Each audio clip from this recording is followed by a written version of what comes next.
Doctor BR Ambedkar Konaseema జిల్లా రామచంద్రపురం నియోజకవర్గం TDP party కార్యాలయాన్ని టీడీపీ జనసేన బీజేపీ ఉమ్మడి అభ్యర్థి వాసంశెట్టి సుభాష్ తండ్రి వాసంశెట్టి సత్యం నియోజకవర్గ ముఖ్య నాయకులతో కలిసి రిబ్బన్ కట్ చేసి ప్రారంభించారు. ఈ సందర్భంగా సత్యం మాట్లాడుతూ టీడీపీ జనసేన బీజేపీ కార్యకర్తలకు ఈ కార్యాలయం ద్వారా నా కుమారుడు సుభాష్ అందుబాటులో ఉంటారని, ఏ కార్యకర్తకి ఏ అవసరం వచ్చినా పార్టీ ద్వారాలు తెరిచి ఉంటాయని, నియోజకవర్గం కొత్త అయినప్పటికీ నియోజకవర్గ ప్రజలు మా సుభాష్కు బ్రహ్మరథం పడుతున్నారని, నియోజకవర్గ ప్రజలకు ఎప్పుడూ రుణపడి ఉంటామని, సుభాష్ విజయానికి కృషి చేయాలని వారు కోరారు. సుభాష్ని గుర్తించి ఈ రామచంద్రాపురం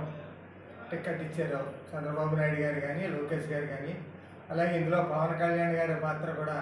చాలా ప్రముఖంగా ఉంది. ఎవరైతే గుర్తించి సుభాష్కి సీట్ అయితే ఇచ్చారే వారి యొక్క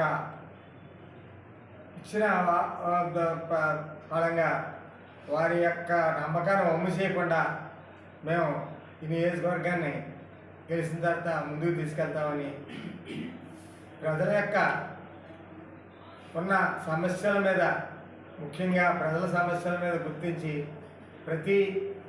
ఈ ప్రసారంలో తిరిగే క్రమంలో ప్రతి ఊరూర మేము తిరిగిన క్రమంలో అక్కడ ఉన్న సమస్యలు తెలుసుకుని వాటిని